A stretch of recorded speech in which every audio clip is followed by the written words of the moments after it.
স্কুলে সায়েন্স বিভাগে ভর্তি হও, পিসিএম বিষয়গুলো ভালোভাবে পড়ো।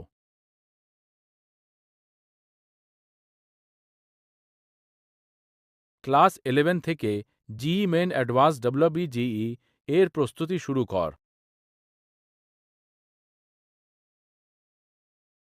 এন্ট্রান্সে ভালো র্যাঙ্ক করলে আইটিএনিতে ভর্তি হওয়ার সুযোগ।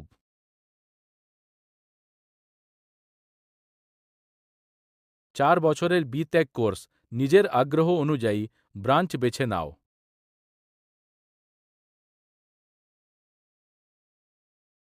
শুধু পড়াশোনা নয়, কোডিং প্রজেক্ট ইন্টার্নশিপ করা শিখো।